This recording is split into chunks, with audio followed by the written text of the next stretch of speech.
Hey guys, it's Dan, and welcome back to Unified Gaming. Now, have you ever wanted a Nightblade that hits hard, but is different to those people who use Bone Pirate or New Moon? Or maybe you just get really frustrated with those Magicka users and their shields, and just want a way to take them out swiftly? Or perhaps you want something that's slightly different? Well, rest assured guys, as we're going to answer all of those questions and many more as we feature Unfading Silence's unique but highly effective Stamina Nightblade build, of which works in Cyrodiil and Battlegrounds should you make some tweaks.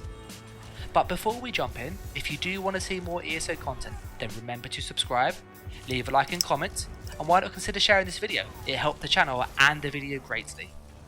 And with introductions out of the way guys, let's get started. Now for that race, Unfading Silence uses an Orc. Alternatively you could go Redguard, Wood Elf or Khajiit. Any of those will work absolutely fine, just change a glyph or two to offset any weakness. As for the Mundus stone, the Lover gives you the most amount of damage, the Warrior gives you really good damage and good healing, and if you want to go into Battlegrounds and sustains a little bit hard for you, then go with the Serpent. For the food, you want to have Lava Foot Soup. This is blue food, it gives you max stamina and stamina regen, which is just great on this build. Definitely worth trying it. If you find that your health is a little too low, then you can go Dubious. This is a great alternative.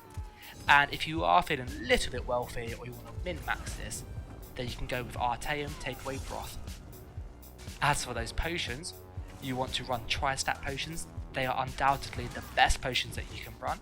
The health and the stamina is just amazing, and then having the Magicka just means you can cloak even more, so it's really good on Stamblade. But if you want to be really harsh to your targets, you could run Essence of Immovability. They give you max health back, max stamina back, and they give you CC immunity for 8 seconds.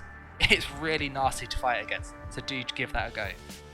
For the monster set guys, you want to run Bloodspawn. It's just really good this patch. Its ultimate generation, stamina regen, and just armor is amazing. You want to have this in 2 heavy pieces. It's just better health and you need that really, okay? On those pieces you want to have Impenetrable for both of them, and you want to have Tri-Stat on the helmet and max stamina on the shoulders. Now our first set is Shieldbreaker, and this is just a phenomenal damage set. It's really underrated and slept upon by most people. It's basically a flat damage percent at all times, and then if the target has a shield on, it gets doubled. It's absolutely bonkers. I've actually referenced this in my how to build a stamina character video, so do check that out if you're unsure. It will really help you make your own characters. Our second set is Poisonous Serpent. Now I know you're going, oh that's really hard to get, but it is so good. Do try and get it, okay?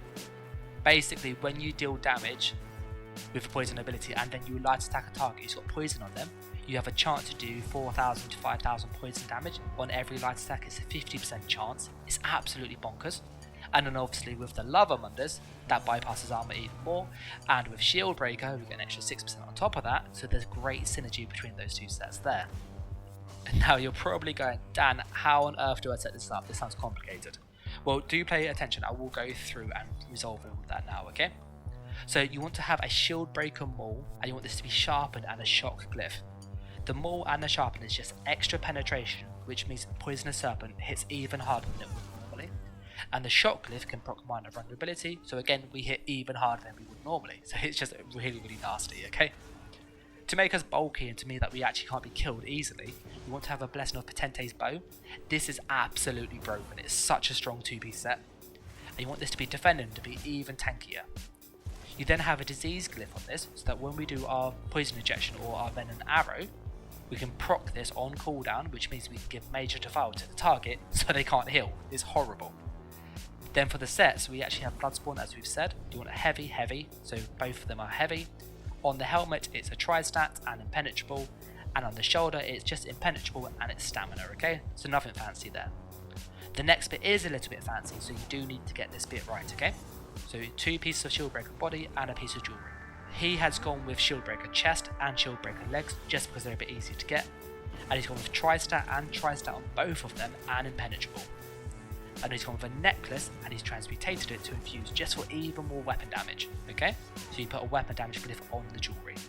Now to really polish this off and to make this absolutely nasty, you then want to have Poisonous Serpent on the front bar and the back bar, So we have 3 pieces body and 2 pieces jewellery. On the body we have belt, hands and feet. They're well fitted, so we just roll about loads so we can't be killed. It's horrible to fight against. Max stam for just more resource. And then on the jewellery we have infused weapon damage, so we hit even harder. By doing it this way, it means that we have shield breaker 5 piece on the front bar and poisonous serpent and bloodspawn. So we're nice and tanky with bloodspawn, and we hit stupidly hard because of shield breaker and poisonous serpent. But when we go to the back bar, we get tanky with the Blessing of Potente's bow, but because we still have poisonous serpent, when we do light attacks we can still proc it, which means we hit really hard by just doing light attacks on the back bar. It's really nasty, so definitely set it up like this, okay? Now let's go through those skills. So on the front bar you would have surprise attack, that's just your spammable. We then have executioner, this is obviously the execute, it hits stupidly hard, so definitely have this morph. We then have relentless focus, this is basically here so we get the bow proc. It's a really good skill, it's just loads of damage and it's a bit of healing, so nothing wrong with that. And then we're running rally, which is just weapon damage, and it's absolutely broken. The heal was just crazy this patch, so yeah, do run rally. We then have camouflaged hunter, this is here for the 3% from the fighter skill passives, so 3% weapon damage. And on top of that, if we attack from the stealth or from flank, we get minor berserk, giving us 8% even more damage, so it's just crazy. And you don't even actually have to cast it, so yeah, broke. And then for the ultimate we have Incap. Incap is just a really good ult, it hits really hard, and if you save it up a little bit you can silence the target, so against a Magicka class this is absolutely lethal, so yeah, definitely worth having this. And then for the back bar it's nice and simple. We have Venom Arrow, this is really underrated, it's like poison injection, so you get the nice dot on it still, it hits hard, but it interrupts. And that is absolutely essential on Nightblade, especially this patch with just so many red spots about. Literally cast this, and then people get interrupted when they're resurrected and they're doing the Jesus beam with their Templar. It's just absolutely great, so do have this. We then have Leeching Strikes, this is a good heal over time with our light attacks, and it also gives us sustain, so definitely have this. We then use Shadow Image as a good no button, and it also means that we have access to minor maim, so we reduce the target's damage in a 1-on-1, so it's great for duels. We then have Resolve and Vigor, this is just a good burst heal, it's like a heal over time but it's pretty much instant, so definitely run this. Then we have Shadowy Disguise, just for Cloak to be invisible, so you just roll and go into Cloak and you're absolutely safe. And then we use Temporal Guard to be even more tankier on the back bar, which means we have Temporal Guard, which is 8% damage mitigation. We then have 5% from Blessing of Potentes, we have the Defendant stuff, you get the mitigation from Relentless Focus. All in all, we're just stupidly bulky, even though our resistances are actually quite low because of all the percentage of mitigation. So yeah, definitely have those skills. Now to the age-old question, should I be a vampire? And it's not as simple as you'd think actually. For this build it's slightly different, okay? So I'm going to go through the benefits and you need to make that call yourself. I will tell you what I think though, okay? So being a vampire and a Nightblade is really good because you get rid of the sneak speed penalty, which is just really helpful because it's really frustrating.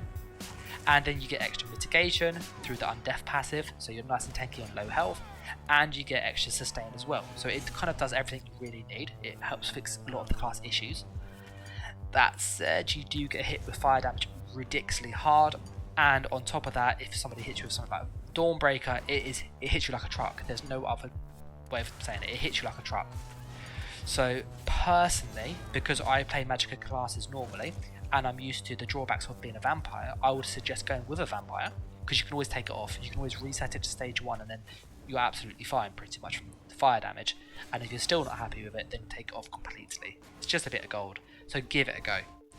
Now if you are still here guys, and you're finding it helpful or just enjoying it, do leave a like.